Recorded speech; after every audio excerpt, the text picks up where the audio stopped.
Hey everybody, I'm live as John Hope Bryant, founder, chairman, and chief executive officer of Operation Hope.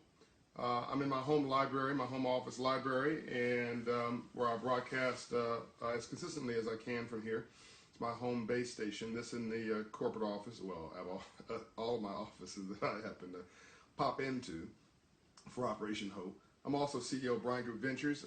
More importantly, today I'm the author of How the Poor Can Save Capitalism, Rebuilding the Path to the Middle Class, the solution for the 100%, not the 1%, not the 99%, the 100%, all of us. That's one of two books that's a bestseller in the world on economics by a person of African American descent, meaning me.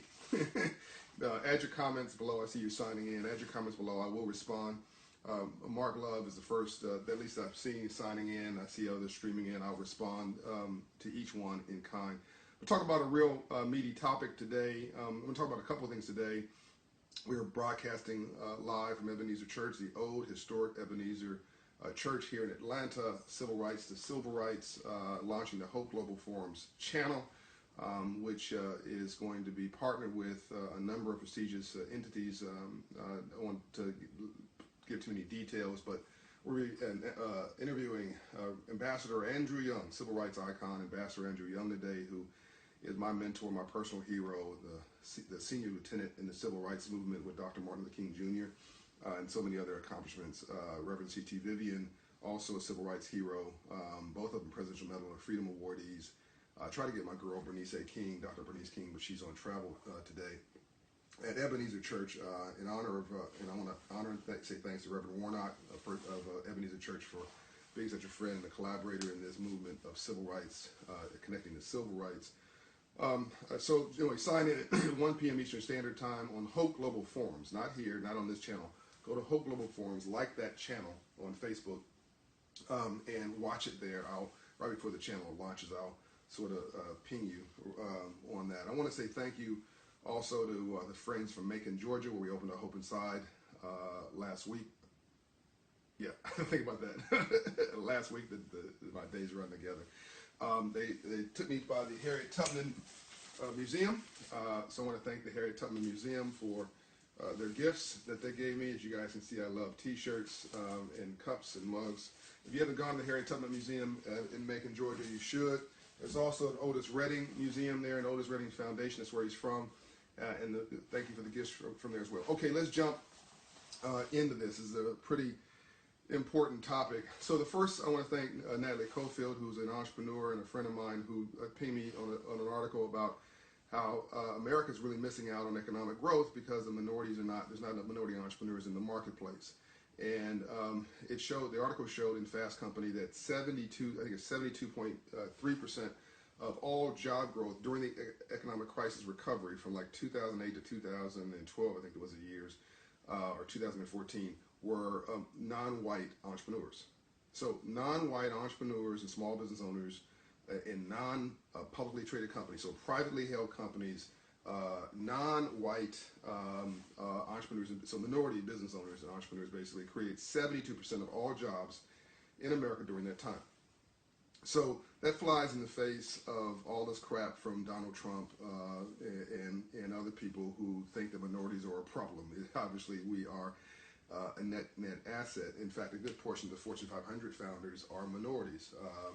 A good portion of the entrepreneurs coming out of Silicon Valley are minorities. America needs everybody in here in growing this economy. And women were an even greater portion within that of black entrepreneurs who were growing. Asian women were, I think, the number one category. Latinos did well.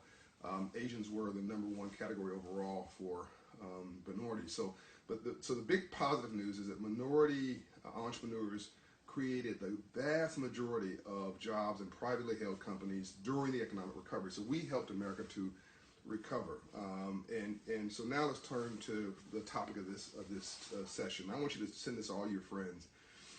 And when I look at the comments, and try to look at all the comments, there have been thousands and thousands of comments. We have well over 3.5 million views for this Civil Rights Straight Talk series since I started it a couple months ago.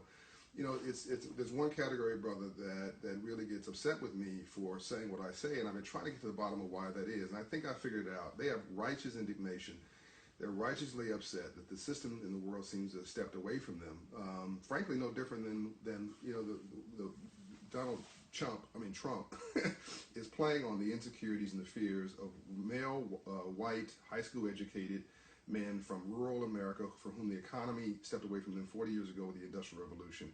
And versus reinventing the economy in those small towns, they want to blame somebody. And so Donald Trump is pushing that pain button. It's not about him, it's about their pain. And likewise, I think accidentally, I'm pushing a pain button for some of my brothers. I think 98% of the comments are extraordinarily, rational and supportive, but some of it just makes no sense. They just don't want to hear it. And I think it's because of this statistic that I just put up on the screen. 1 out of 6 young African American men between, I think it's 18 and 35, are either out of work or in prison. And by the way, the majority of them are not in prison. I think 5 out of the 6 are unemployed. 1 out of the 6 are in prison, and they're upset. They're frustrated because, like, man, what's wrong? There's nothing wrong with me. Why can't I succeed? Why can't I be prosperous? Right? Well, it's a combination of bad economic policy. Yes, it's a combination of we took the wrong lane. We signed on to gangster rap and thug culture and hip hop and all this stuff, unfortunately, helped to make smart less cool and dumb more sexy. So for 20 years, it takes 20 years to change a culture. In the last 20 years, I keep saying we've made dumb sexy. We've dumbed down and celebrated it. And we got to make smart sexy again. There was a time that if you were a trash collector, you wore a suit. No matter what, you could have been a housekeeper, but you wore a dress. I mean, you had a sense of dignity and self-respect, and you thought that education was your way out. You thought voting was a way to empower yourself. And we've sort of lost a lot of those natural values. Anyway, so public policy is one thing, values in our community is another thing. The economy did change and jobs did go offshore. But by the way, the Chinese didn't take your jobs. The Chinese and other folks are using computers and technology. So they're not using the 100 people who used to be in the factory in some small town or in the inner city of America. They're using like 3 people and a computer. So the world is changing whether we like it or not, right? So, the Industrial Revolution and the middle class jobs of folks, even if, you could have a high school education or less and still get a job paying you a decent living wage 30 years ago. That world has changed, right? So if you don't have a high school education, and really, today is not K through high school. It's not kindergarten through high school. It's kindergarten through college. Really, the really basic education today is K through college, right? The way you mitigate discrimination, racism, and folks who are bearing down on your life is to get an education. That's the number one thing. And don't have a child before 18 if you can, because to be unemployed, to drop out of school, to have a child before 18 is an economic death sentence. I mean, and what's worse is that you're visiting that poverty on your child, because they're looking at you, at how you're behaving and decisions you're making. And they're modeling what you're saying and what you're saying and what you're doing. So you may not care about you, but care about the kid. So let me give you some good news. I think there's a way out for our young black men, and it's not crime, it's not mayhem, and all this other kind of crap, right? I think it's entrepreneurship. So let me tell you a quick story about NASCAR. NASCAR is a multi-billion-dollar business, but it came out of illegal activity. It came out of moonshiners in the Appalachian Mountains running moonshine, running alcohol illegally, brewing it, and making it and running from the police. And they got so good at driving and getting away from the police that they realized there was no future in moonshine and running moonshine. There was no retired moonshine runners getting a pension, that they realized that they had to change their business plan. And so that became NASCAR. They figured out how to drive for a fee versus drive worse than free, drive getting penalized. And what we know is NASCAR today, it was really originally an illegal economic business called moonshine running in America. So these young men in the inner city can help America solve a big problem. By the way, I want to cite a book while I do this. So this book here, The Coming Jobs War, people ask me, what am I reading? This is one of the best books I've ever read. It's by my friend Jim Clifton, Operation Hope is mentioned in it, CEO of Gallup. Read this book.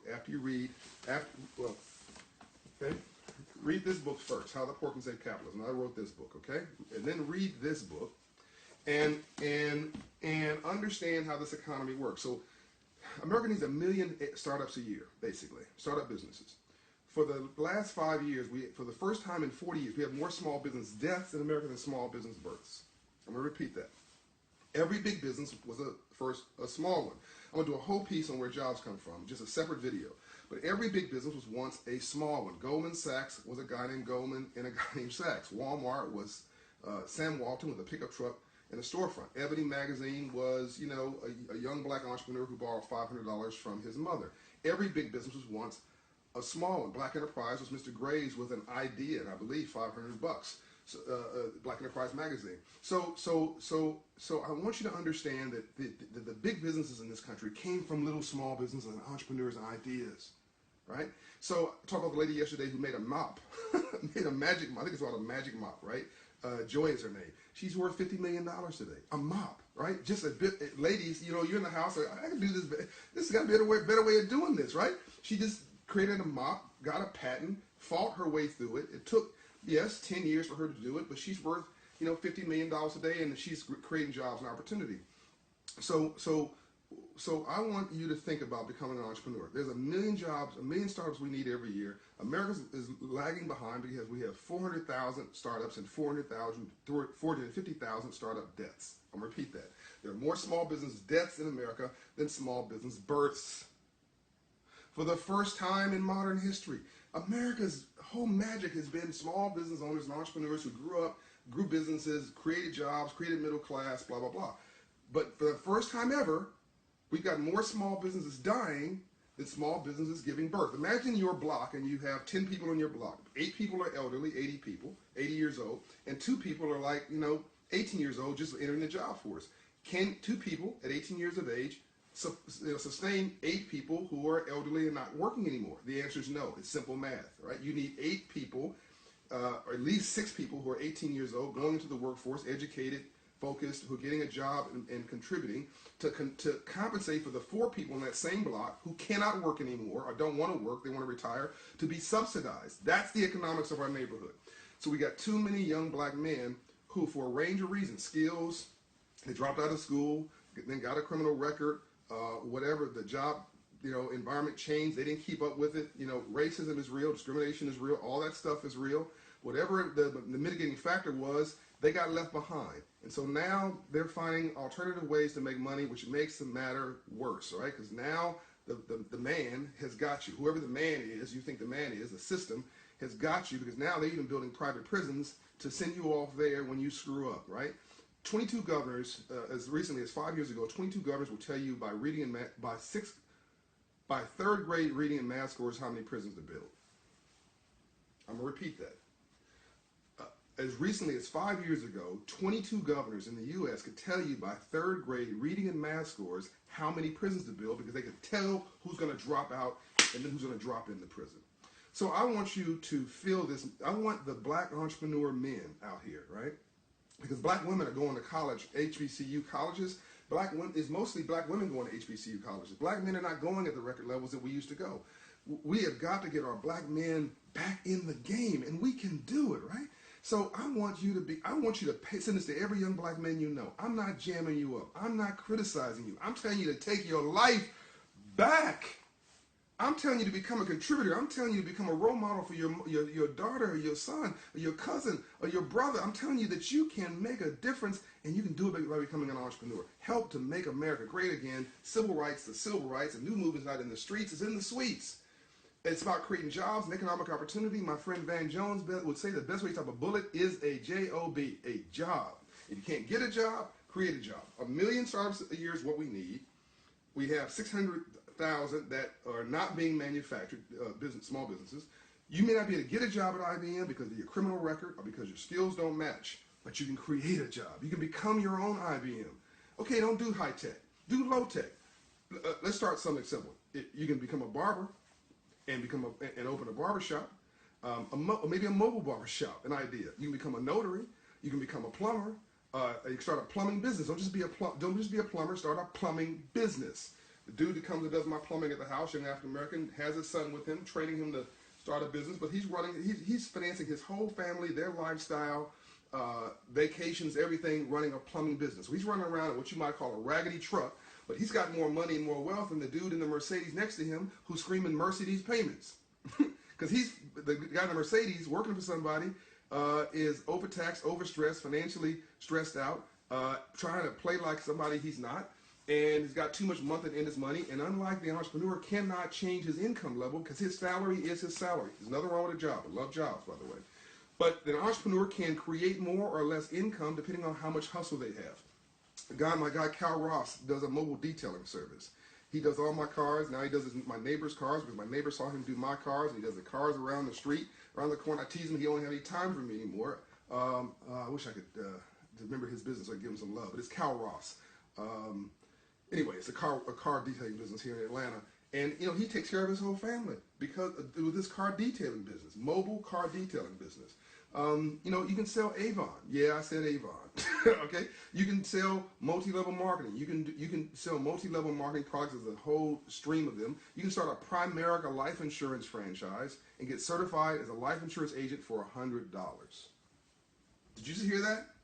Primerica Life Insurance Company will sell you a franchise for $100 and help you get certified with an insurance credential. There are 25, 50, 100 business ideas you can start for next to nothing, 50 bucks, 100 bucks, and certainly less than $1,000.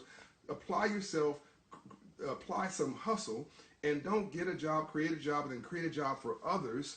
And then you can change your neighborhood, change your community, change your life, get your dignity back, and then help lift our communities up. Because as I keep saying, only 500 credit score neighborhoods riot.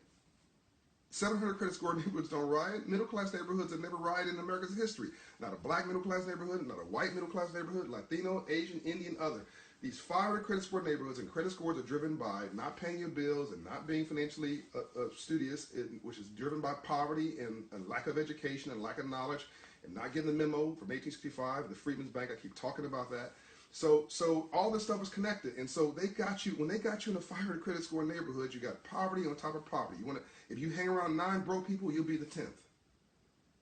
So I want to inspire you today to become an entrepreneur. I want to inspire a movement around civil rights and entrepreneurship in our urban inner city communities, and yes, white rural communities, because there's more poor whites in America than poor anybody else. But I want you to think about somebody you know. You say, well, I don't have any capital. Not true. The word capital comes from the Latin root word capitas, knowledge in the head. If you dropped out of school, I want you to encourage yourself or somebody you know to drop back into school. Go back to high school. Go back to trade school. Go to community college. Doesn't cost a lot of money to get a certified class in something at a community college. Get you a marketable skill. And I tell you, if you show up and you're a certified plumber, I don't care whether you're a black plumber, white plumber, orange plumber, Asian plumber. I want to know if you're a good plumber, right? And plumbers can make 6 figures. There's so many things that I run across on a daily basis. I was in South Africa. I needed somebody to fix my computer. I dropped some water on my Mac. I needed a certified Mac consultant to fix my computer, and I called around the hotel. In South Africa, there was nobody who did that. Well, you can take it to the Mac store. I don't want to take it to the Mac store. Well, you can wait 4 days and make an appointment. I don't have 4 days. I got to get on the plane tomorrow. I would have paid somebody top dollar. I mean, hundreds of dollars just for the service, and I'd have paid them another, whatever the equipment was. I would have paid up to, I hate to say this publicly, I would have paid over $1,000 to get my computer up and running because that was running my business. But nobody could do it. It was all the structure and all these policies and procedures, and ultimately I had to send the Mac back to the U.S. to have it fixed. And it was fixed, by the way, in 2 hours once I got it here. But a portable computer technician that works with 5 local hotels, and for business people who have emergencies on their computers, would get business overnight. See, I just came up with this off the top of my head. I don't have any notes here, right? But I'm telling you, this is not complicated. That's why it's so important to have your attitude right, to be positive, to be aspirational, because you cannot create these ideas when you're depressed, when you're distressed, when you're pissed off, frustrated, angry, when all your time is spent figuring out what you're against, the racism and all this kind of stuff, versus figuring out what you're for. I want you to spend your time focused on what you're for.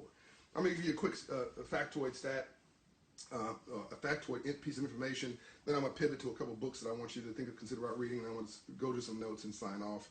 So one of the reasons I keep focusing on civil rights, and this is not to any degrade of civil rights. Without civil rights, I wouldn't be here today. Without NAACP, Urban League, all these folks, I would not be here today. And by the way, the Urban League and NAACP had white and black founders. So get off this racial thing, right? There are racists everywhere, but there's also bums in your family. Okay, you don't need to go looking for a racist to find a bum. So let's focus on our salvation, our prosperity, and our future. So we have attorneys, we have lawyers, we've got social science, we have PhDs, and we got doctors and master's degrees in the black community. I'm talking to everybody, of course, but I'm now talking this message. This little piece is for the black community. And of course, this topic on black men dropping out is a black male topic that affects everybody. All of these experts are civil rights experts.